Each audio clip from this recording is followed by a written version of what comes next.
Welcome back to Coast Vue. I really enjoyed catching up with my friend Jeff Duncan. We're so lucky to have access to him. He was obviously coming in to us from Green Bay and giving us the latest on the Saints. It's really good stuff, really good stuff. Now let's shift gears and go over to my friend Mark Henderson, the founder with his wife of Lazy Magnolia Brewing Company, but also Log Linear Group, kind of doing sophisticated radar technology and all of that. This guy is no dum-dum, I can assure you that. How you doing, Mark? Ricky, I'm living the dream. How about you? I am living the dream too. Loving retirement and loving doing my show, Coast Vue, and then on Mondays we have SuperTalk Outdoors, which I just love doing that because I get the chance to talk to some amazingly dedicated people in the outdoor recreation world.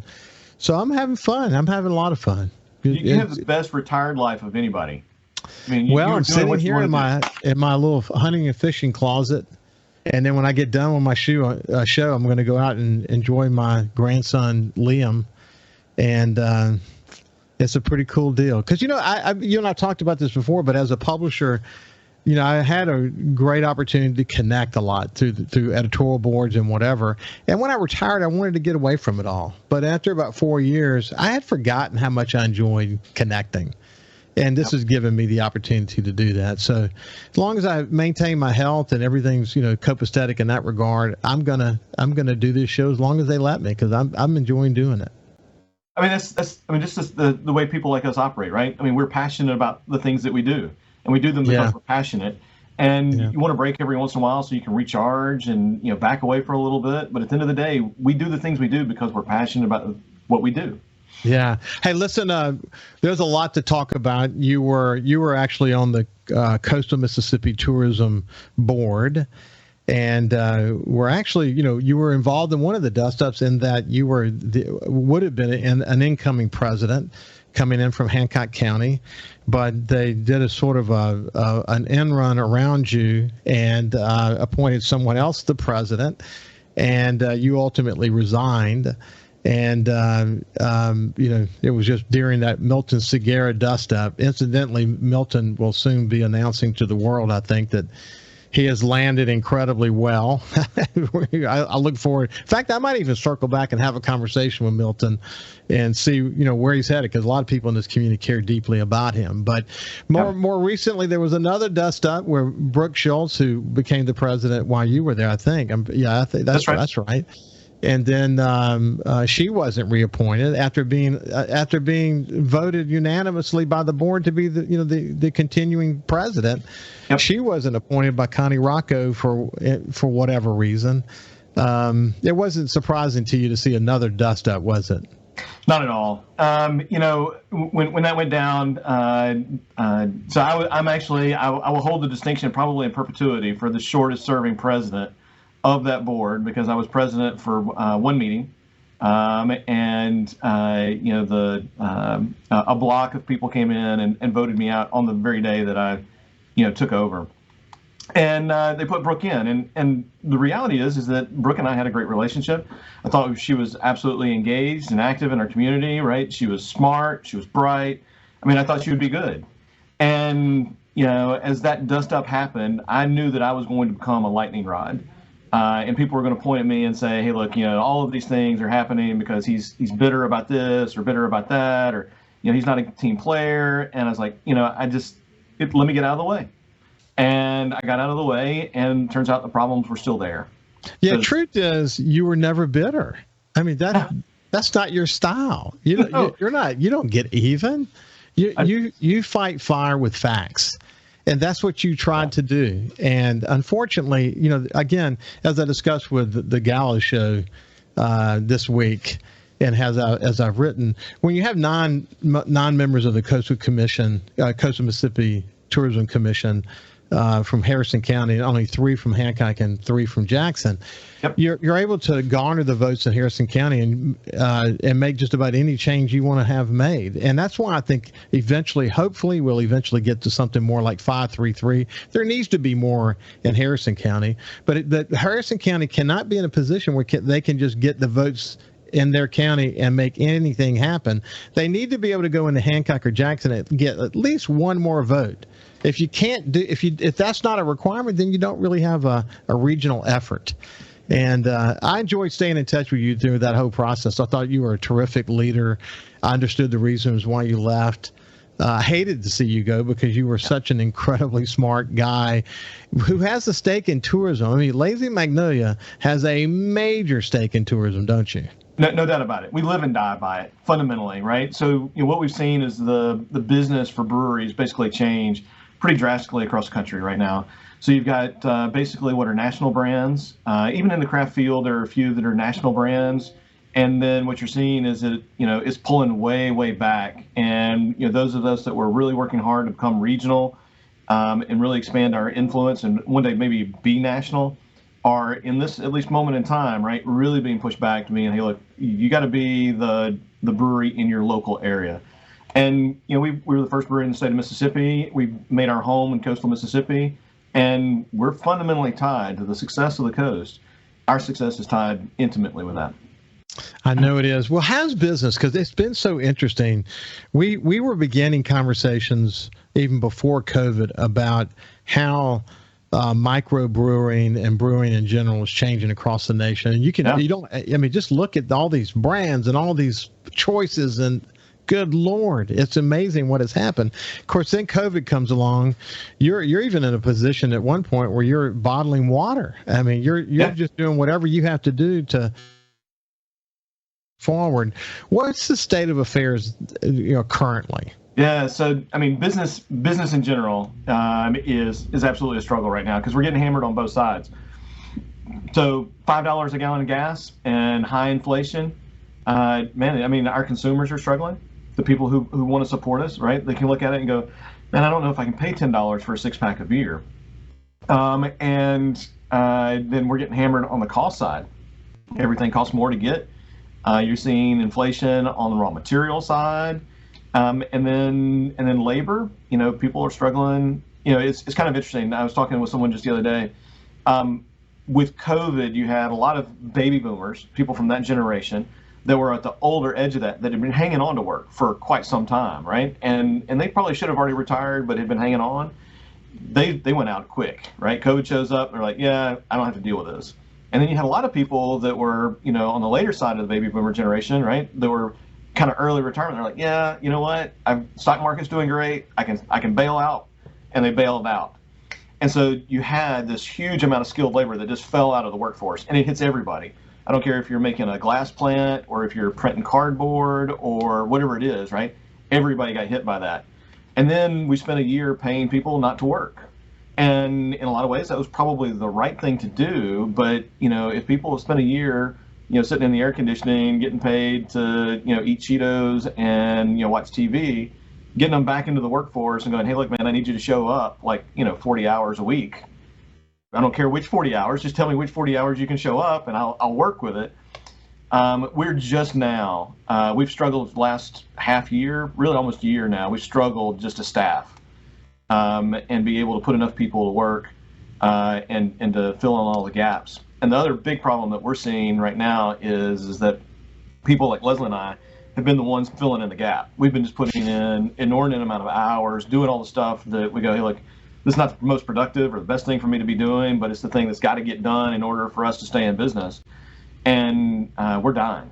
I mean, It's the workload on, and I talk to lots of people, and all of us are feeling the struggle right now. It doesn't really, and regular listeners know this, but it doesn't matter who I talk to. It literally doesn't matter. They're having challenges in this area. And Adele Lyons mentioned that she had been contacted by a research firm, and they were doing a study on where are they? Because I recently had a conversation with the GM from Harris, Jonathan Jones. And I mentioned the survey to him, and he said, let me know when we get the results. I want to see it because, it's interesting. You told the scenario people were being paid to stay home, and then those extended benefits go away. but they didn't come back into the workforce in droves like you would have expected them to. Now, okay, you can parcel it out. We don't know where the bulk of them are. We do know where some of them are. Some of them went to other jobs. Some of them went into business for themselves. For example, Adele said that there's been a huge growth in one-person businesses. Well, okay, some of them will succeed. A lot of them will not succeed. So they'll be eventually coming back into the workforce. But that's right. Where did they go? That's the big question. Where are they now? Because those extended benefits don't exist anymore. They don't. And like I said, we've seen it relax here recently, right? We've seen more people coming back into the workforce. I'm fully staffed, actually, for the very first time. We're actually overstaffed right this minute. But, I mean, it's hard to know exactly where they've gone and when they're going to come back and how they're doing. I mean, I struggle to understand how are these people eating these days. Understanding my own struggles in that regard. Yeah, so, I get it. And Jonathan Jones said this other thing that you said, that you have people doing jobs that would not otherwise be doing those jobs. You're making the hours because you're paying a lot of people overtime, and you've got managers engaged doing things that they would not normally be doing. You're making it work, but you can't sustain that. That is not sustainable. It's 100%. When we come back, we'll continue our conversation with Mark Henderson from Lazy Magnolia Brewing Company. See you after this. Welcome back to Coast Vue. I have my friend Mark Henderson with us. He's one of the founders with his wife Leslie of Lazy Magnolia Brewing Company, and he's got a bunch of sophisticated radar technology patents, and he's just a smart guy. He's also an artist. I always found that interesting part of Mark, that he's got this engineer side and then a creative side. And he tells stories when we're off the air about how those two sides kind of battle with one another and how it drives his wife, Leslie, crazy. But that's for another show. Hey, listen, you know what's interesting? We were talking about how people just can't afford a $10 six-pack of beer, and then on the other side you got all these costs. Labor costs are rising, raw material costs are rising. I can remember really specifically a conversation you and I had. It was relatively early in the pandemic, and you were beginning to see the cost of cardboard rising dramatically. You said, actually, at one point you said the cost of the cardboard was more expensive than the sum of the total of the parts in the beer itself. That's right. Did I remember that right? Okay. So, but the point I want to make, though, is that early in the process, when you were having labor shortages, knowing in order to get people on, you were having to raise salaries. When you raise a salary, it's not like you do a bonus. When you raise a salary, that cost is now part of your fixed cost structure. That's right. And then you look at the issues of supply chain. Cardboard was one of them, but there are other aspects of the supply chain that are impacted as well. It was, looking back, I know hindsight is 2020, but it's pretty clear that these were not going to be transitory scenarios, that it was going to add up across the board around the world in a way that was going to lead to some inflation. And then you add into all the dollars that the government was pumping into the economy. There was it actually now surprises me that any viable economist would have referred to the situation we were in as transitory. Does that surprise you as well? It does, and from a couple of different perspectives, right? I mean, we just came off a decade of effectively zero inflation, and I mean that's bad for all of us. Just as we need 2% inflation every year that we can all program into it, right? And that everybody knows, and they can balance, and they can budget, and they can do all the things to make that happen. But the idea that this would ever be transitory, I mean, the government effectively propped up the demand side of the equation, right? I mean, people still had money. They could still buy things. What it did is it impacted the supply side of the economy, and you go, well, nobody's working. And you just look at that. I mean, that's economics 101. I mean, you learn that in third grade. I mean, if people have got money, but there's no supply for them to buy, and they still have a desire to buy it, prices are going to go up. Mm-hmm. Hey, you know what's been really good for us, though?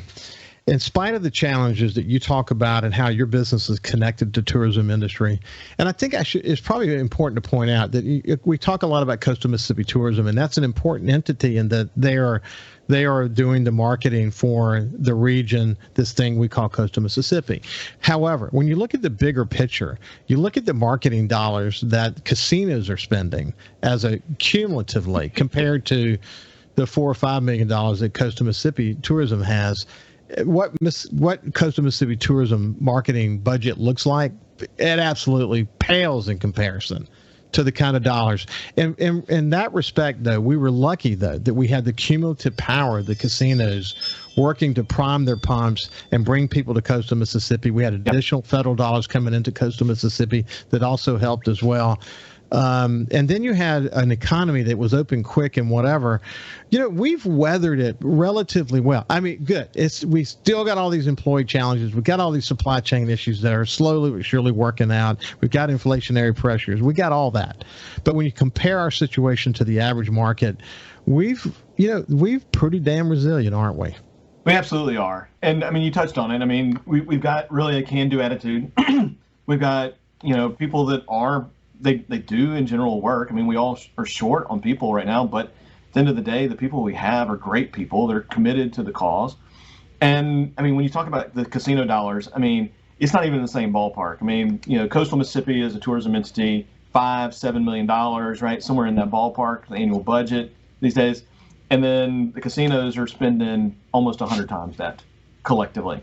And so we as a region have been able to, really weather the storm. It was interesting to watch the data that rolled in and that Milton would put together for us, right, about how other markets and how absolutely brutally impacted they were by COVID. And coastal Mississippi, combination of hard work on our side, but also having the casinos and their effort. It was real interesting to me as well to see their business model, which is that, in a lot of businesses, we work real hard on, the cost of goods and things of that nature. For them, they go, hey, look, we will find the people. They will find the people. They think of, their COGS is their cost of acquisition. What does it cost to get people through the door? That changes for them, not the number of people that run through the door. Real interesting business model. Hey, listen, again, I mentioned to Mark during the break that we should have planned a whole show together. We are basically out of time, but when we come back together again in the relative near future, I want to continue the conversation and see what's going on the log linear side these days. That's always a dynamic conversation. And I enjoy hearing you talk about some of the sophisticated stuff that you're involved in, because you live in two incredible entrepreneurial worlds simultaneously, and that has always amazed me. Anyway, Mark, it's been a pleasure to catch up with you, my friend. Absolutely. Thanks for having me. You bet. This has been Mark Henderson from Lazy Magnolia Brewing Company. Have a great weekend. We'll see you on Monday.